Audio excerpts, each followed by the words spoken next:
Warriors dominating the league. Warriors going to come up short, and questions abound. So what's next? We are a fading dynasty. We're on the backside of the slope, but we still have potential. Hopefully in a position to where we can go back to the drawing board this summer and come back next year and whoop up on some people. That's the goal. That would be the plan. I think we can reshape the narrative, but we have to get back to the basics of what makes a good basketball team. Be a busy summer for the Warriors. So that was Steph after losing the play-in game against the Suns last season. And since then, Golden State has yet to actually make a move this offseason. There have been about 80 players that have switched teams. The Warriors are one of only a handful of teams that haven't added any new players to bolster their veteran lineup. Of course, outside of the draft. Now on ESPN.com, our Warriors reporter Anthony Slater, he went into detail on the franchise standing pat after failing to land LeBron James. So let's dive into exactly what went into that with Anthony Slater, who joins us now. Slater, the Warriors, they kind of put all their eggs into the LeBron James basket, or that's what it seemed like from the outside. But internally, it felt as if they were not maybe serious contenders. You spoke with... It's just that everyone kept saying we were. It never seemed serious to me, despite all the reports. And the reality is, while we were all looking for signs and hints about where LeBron was going, the Warriors were getting their own signs and hints, and that was a lack of communication. Shams reported that, LeBron in the late stages talked to Nick Nurse, because that's an important conversation. Steve Kerr never talked to LeBron James in this process, so that's a hint.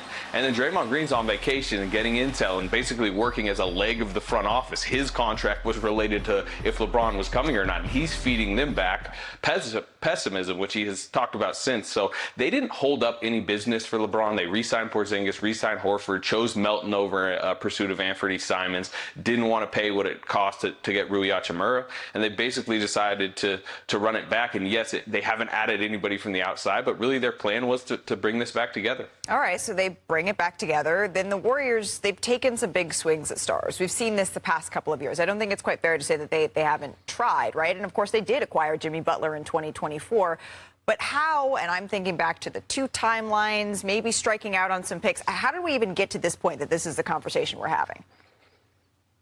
Yeah, look, they are paying for their past failures and draft failures, and we're talking about, going back to prior to even Mike Dunleavy taking over as the GM, the 2020 draft, James Wiseman, you get the second overall pick, and he's out of the league at this point. I mean, in between those picks are Anthony Edwards and LaMelo Ball, the core of the Minnesota Timberwolves.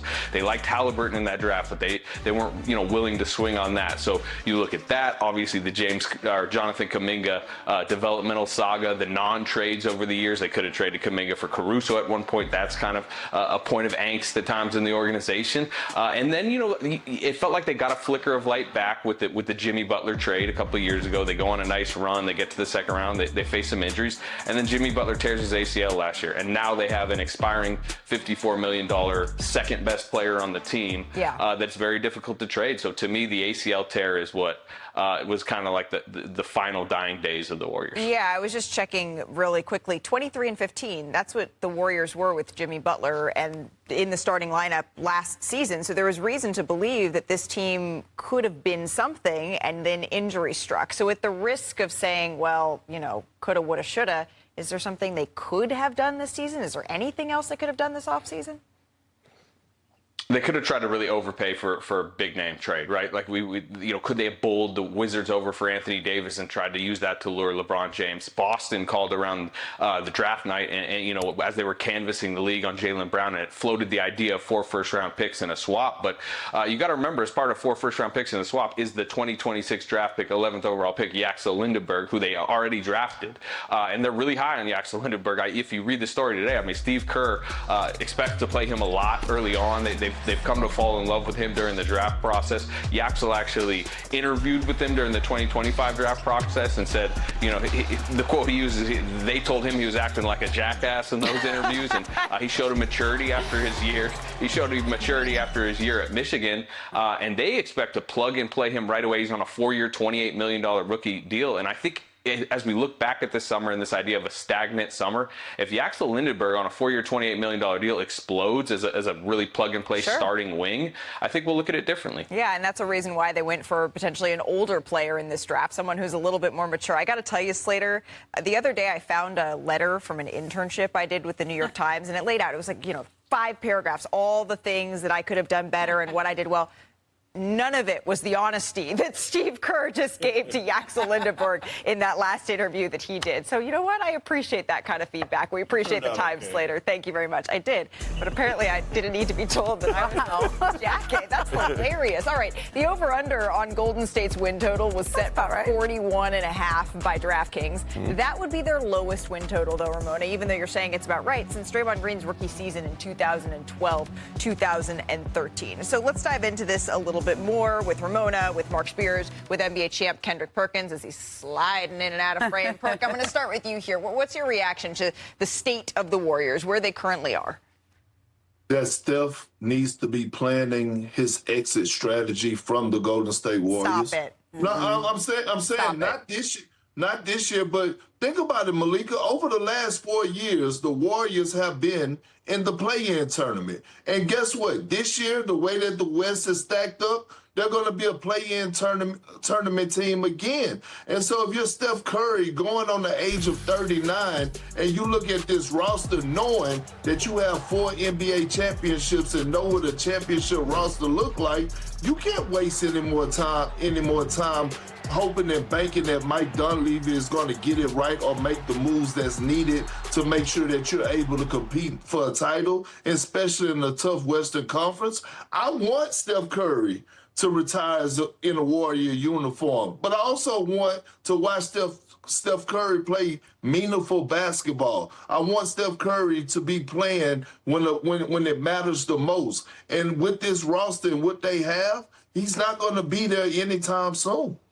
Well, I think what Mike Dunleavy has now is the best option could be at the trade deadline. I think that's where great things can happen. And last time we didn't expect... Sorry, but pause. I know great things can happen at the trade deadline, but not Steph moving.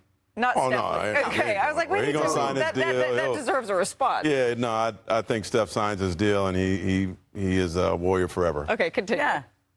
I'm sorry, Perk. That's the Bay Area. No. I mean, I just think at this point, having a legacy in one place is really hard to get. I mean, the things that Kobe did, Dirk did, Tim Duncan did, Ginobili did.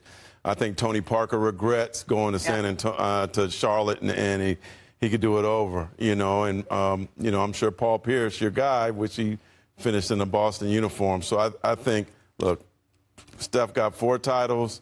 They still got an opportunity at the trade deadline, I think, just like you saw James Harden get changed. Something surprising can happen. They got assets to trade. You got potentially Draymond Green, Jimmy Butler. Kristaps got a nice contract you could move. They got 3 first-round picks. So it's on Dunleavy to show what he could do, I think, at the trade deadline to make some big moves to get Steph to be excited about finishing his career there. This isn't like Dallas with Dirk, where they traded away all these guys after they won a championship, and then Dirk kind of finished out in this sad team without. They've tried every single year. Yeah. Like they've tried. And the most important thing, Slater's right. They love Yaxel. They're excited about his future. They have all of their draft picks through 2033. There's 1 year it's top 20 protected, but top 20 you can realistically think they're holding on. They have all of those picks. And when we talk about the trade deadline, they have offered those picks. They offered 4 of them to the Milwaukee Bucks for Giannis Antetokounmpo. Milwaukee just wasn't ready to trade him. Yeah. And they weren't that interested in that deal. They wanted a mixture of picks and players.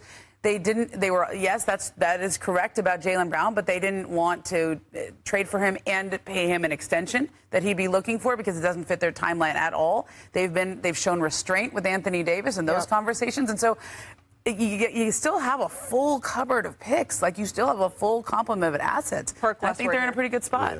Yeah. I think it's too early to push the panic button on that, Perk.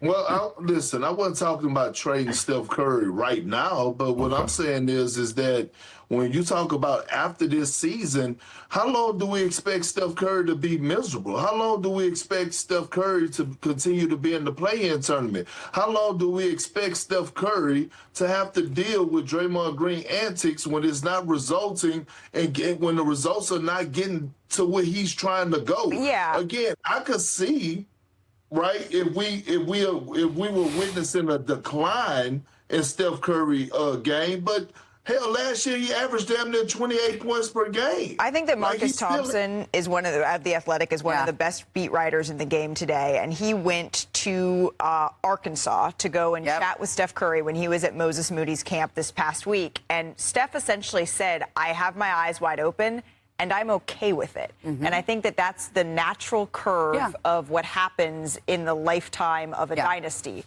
It rises and it fades, and it seems that Steph Curry is okay with them having done everything they could. WWE SummerSlam, that's the Saturday and Sunday perk, August 1st and 2nd, live from Minnesota. It starts at 6 o'clock Eastern, and it's on the ESPN app. You can stream it live on the app with the ESPN Unlimited plan. Coming up, though, our one-on-one conversation with Aces star Asia Wilson. She tells me what's still motivating her at this point. Oh, and of course, I had to ask her about being the greatest of all time. She is. I'm the GOAT, cool. I'm there. In my eyes, I've been the GOAT since '96, so this is just a part of it. I'm still scorching out in these streets, baby. Pull up, storylines that we've been following around the league. It's time for some full court press, and we're going to start with Karl Anthony Towns because he does have 2 years left on his current contract with New York. He is eligible to extend for 4 years, $272 million. Vince, what are you hearing on if he may sign that? Well, go back to during the season when Karl Anthony Towns wanted an extension from the Knicks. The Knicks did not offer him one. He was disappointed, but he says he wants to be a Knick for life. He said, these are the things that handle themselves in the offseason as long as I handle myself on the floor. The Knicks won the championship. Karl Anthony Towns was the hub. He's expecting some resolution to that soon. Well, the Detroit Pistons are hoping to play spoiler to the New York Knicks. And in Detroit, Jalen Duren remains a restricted free agent. Mark, you talked with his now former teammate Isaiah Stewart yesterday on what Duren's thinking. What'd you learn? Isaiah really feels like he proved that he deserved a contract. He made an all-star, and I think shouldn't look so much as the postseason. You got to look at the whole body of work. And Isaiah says that Jalen believes he proved no matter what happened in the playoffs that he's just deserving of this money. Yeah, and Shams has just reported that they're far apart on what that money should look like, not an extension at all. Sticking in the East, where there's been a lot of news, to Cleveland. That's where James Harden remains unsigned after opting out of his contract with the Cavaliers. So, Ramona, what's the latest? When are we going to see the former MVP put some pen to paper? Well, I think that could happen relatively soon. The question is going to be, is it a 2-year deal, a 3-year deal? What the structure looks like is going to determine what the money looks like. But the Cavs are still poking around with Peyton Watson, and I think that's why James has given them a lot of room to negotiate. The Cavaliers, they know that they need to continue to work to improve if they want to get past where they did last year. Still to come on NBA Today, the WNBA trade deadline looming this Sunday. So what are some moves that teams are vying for to make a push in the playoffs? Plus, after losing the LeBron sweepstakes, could Steph Curry's championship window, I mean, it may be a rearview one at this point. Anthony Slater details why Golden State believes standing pat, still correct. And Asia Wilson looks poised to win her 5th MVP award. Our exclusive conversation on what keeps her motivated. That's minutes away.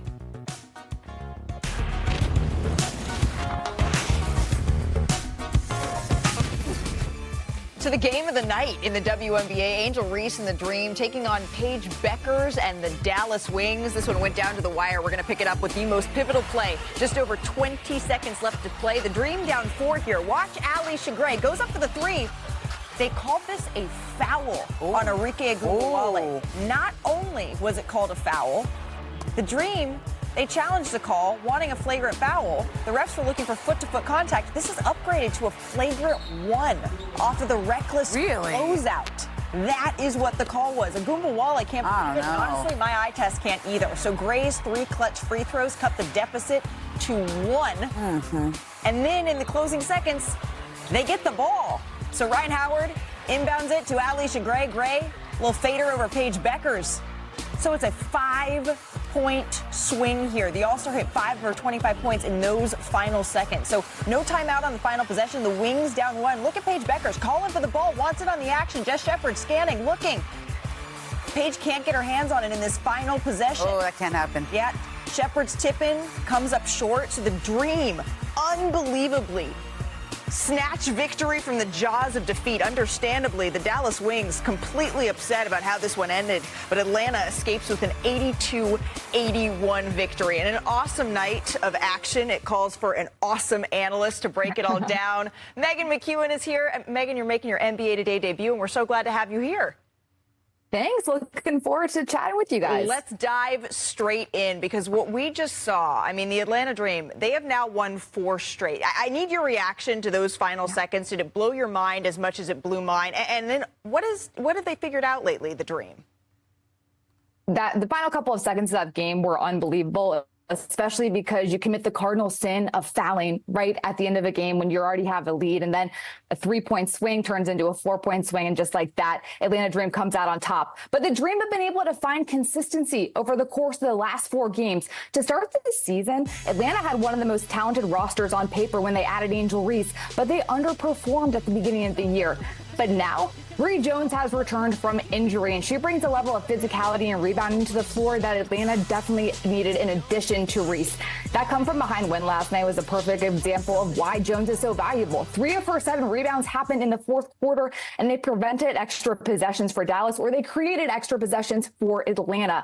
For the Dream to make a deep run in the playoffs, they need consistency when it comes to physicality and rebounding. Bree Jones brings all of that. Yeah, and you know what? I'm having a hard time moving past what I saw, at least on that final play, but the Dream have certainly started to look fully in the playoff form here. And as I'm trying to set aside what we saw from Dallas last night, because their season has been exceptional. Their turnaround has been awesome. They've exceeded all expectations thus far. What do you think's been maybe the most under-discussed part of their success?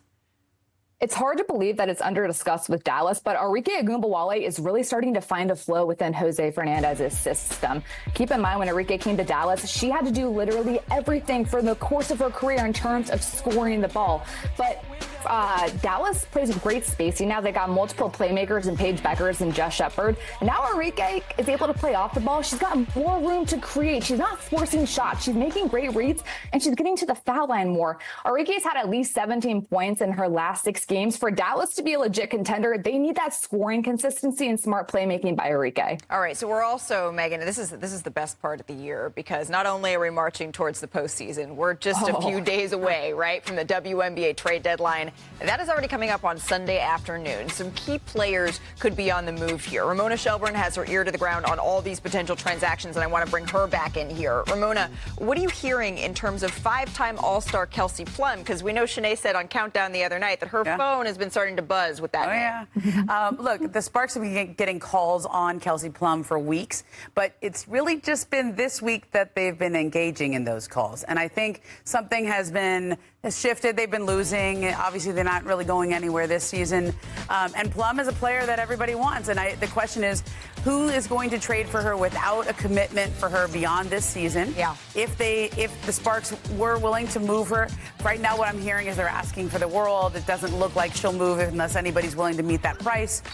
But interesting teams. Dallas, you just talked about them. How do you think she would fit there? New York, kind of underachieving this year. Does she fit there? Everyone's been calling on her. I don't know that anyone is willing to meet the Sparks asking price right now. I had been wondering if maybe the Valkyries would be a team, but their identity is so entrenched in being a strength in numbers team if you're going to give up that much. But Megan, let's say that Kelsey Plum will be on the move, just for discussion's sake. Where might she fit? What does she bring? If I'm Golden State, I am doing everything I can to get Kelsey Plum to hop in the car, drive up Interstate 5 to the Bay, because she brings that scoring consistently and that pop that they really need. And for Kelsey Plum, it starts with her balance. On the catch, she consistently assesses the defense. Her head's always up, and she has a counter move to everything thrown her way by the defense. Even off the spin, her shoulders stay square to the rim so she can make shots. That body control makes Plum so hard to guard because she doesn't get rushed. She draws multiple defenders, and she changes the release point of her shot so it doesn't get blocked. She's a chameleon to the defense. She adapts to whatever they show. And then when Plum gets to the rim, the defense has to give her a step. It gives her room for the 3. If you try and switch on ball screen action with Plum, you cannot give her that much room because she is going to make you pay. Plum can play within the flow of an offense, but according to Genius IQ, Plum self-creates nearly 75% of her own shots. That's 30. We start our show with a developing story, which centers around one of the biggest question marks that hangs over the NBA. So we're 10 months into the investigation into Kawhi Leonard, the Clippers, and cap circumvention, and it's been a lengthy one. So what you're looking at here is just the timeline. So let's go back. September 3rd, 2025. That is when the NBA announced it would be investigating allegations of cap circumvention with the Clippers and Leonard that surrounded a sponsorship deal with the now bankrupt Green Banking Company Aspiration. Fast forward a full NBA season season later, and the Clippers, they have agreed to trade Kawhi Leonard to the Raptors. That was what Shams reported back on June 30th, but less than 2 weeks after that, the teams announced that the trade would be on hold until the league completed the investigation. And then a week after that, that is when Commissioner Adam Silver said that he wanted the investigation completed before the start of the 2026-2027 season, and that is where we begin now that we're all caught up. I'm joined by a quartet of our senior writers, Baxter Holmes, Ramona Shelburne, Mark Spears, and Vincent Goodwill. I want to start with you, Baxter, here because you have some lengthy new reporting on up to the minute what is happening with this investigation. So let's just start there with the timeline. How much longer could this continue on? Well, it could go well into 2027. And part of that is because if you look at the collective bargaining agreement, it basically lays out the process for this, which could include arbitration. It could also include an appeals panel. There's several different parties that are coming to the table. It's not as simple as the NBA basically finding evidence and rendering punishment or not. There's a lot of different steps that have to play out from here and there, or from now until then. And different sources I've talked to have said, given all those steps, they have a hard time seeing full resolution being reached before the start of the season. Okay, so if full resolution, Ramona, is not reached before the start of the season and could continue into next calendar year, does that open up the possibility that Kawhi Leonard could be on the Clippers to start the season? Yes. I mean, it sounds crazy after a trade like this, but this was the Toronto Raptors being given a choice of, are you willing to assume the risks of something happening with Kawhi Leonard after the investigation is completed? And they are not willing to assume those risks. And so if they're not, then we get to the end of the summer, and there's not a resolution here, and there's nobody from the NBA who could say with 100% certainty that there won't be any fallout for Kawhi Leonard specifically. Then it's up to the Raptors.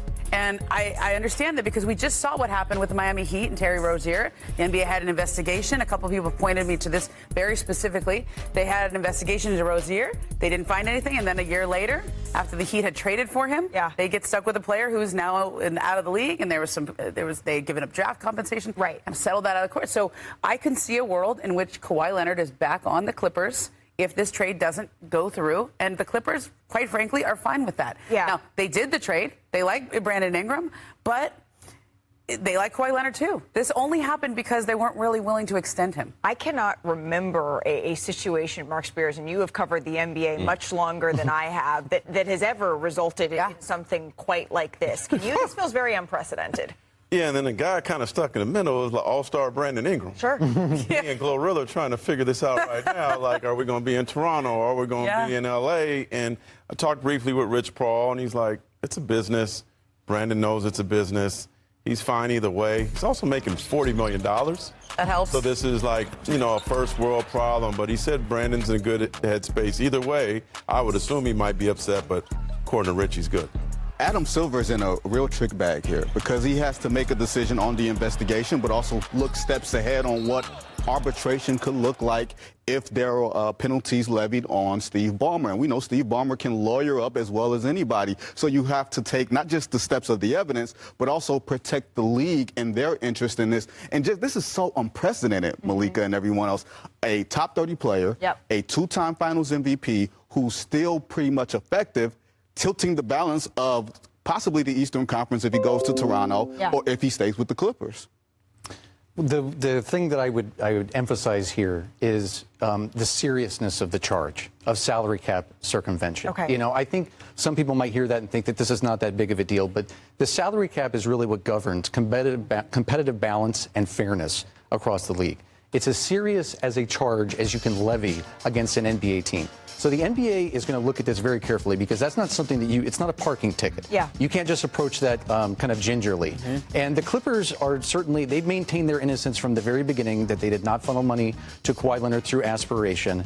And sources I've talked to have said they're motivated to clear their name however long this takes. Okay, and by the way, this timeline isn't necessarily determined by the NBA. It's determined by how long it takes to gather the evidence that the outside law firm deems appropriate to see this to completion. Right, Ramona? That's what we're looking at here. Well, if you're the NBA and you've taken this long, you need to get it right because there's a legal challenge that the Clippers can have, but also the rest of the league, which is what Baxter's point. The rest of the league is going to want to see this report. One way or the other, they're going to want to read it. But does Steve Ballmer want them to see the like?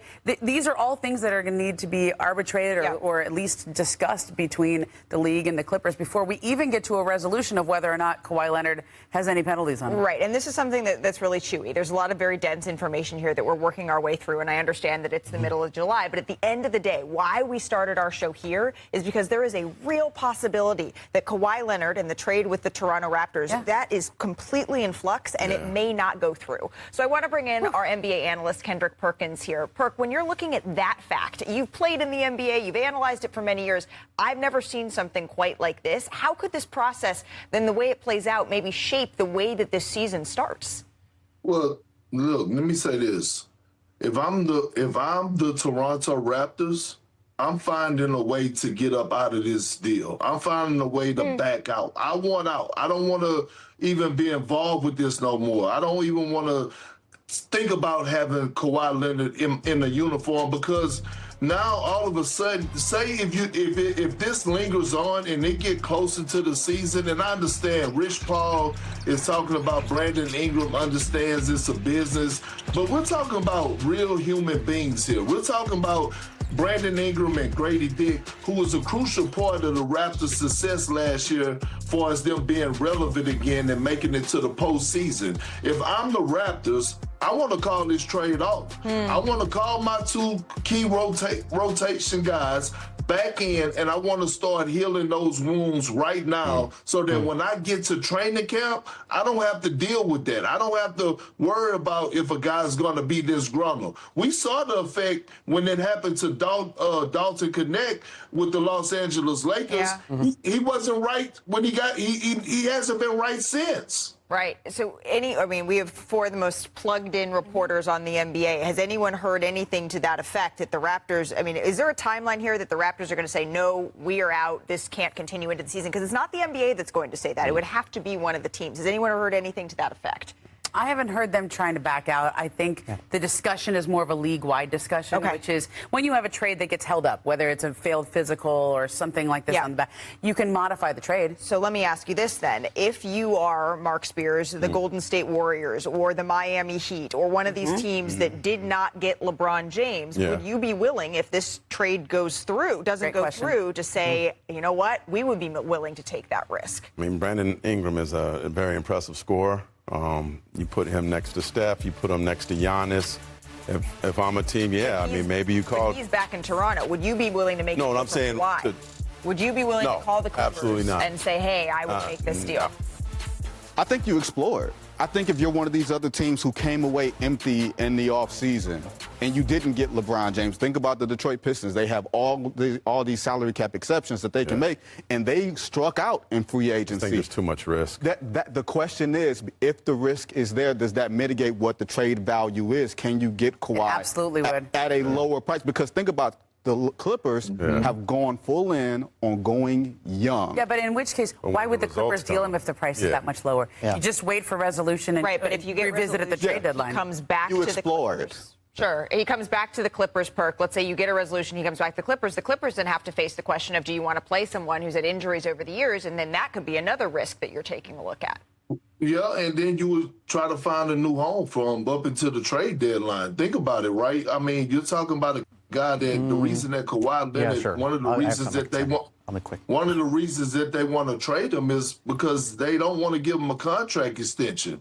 Well, if I'm Golden State, I'm actually hoping this deal does get called off and I get to monitor this situation, because if Kawhi Leonard goes back to the Clippers, if I'm Golden State, then I'm picking up the phone and I'm seeing what's up with Kawhi Leonard, because Golden State don't have time to waste.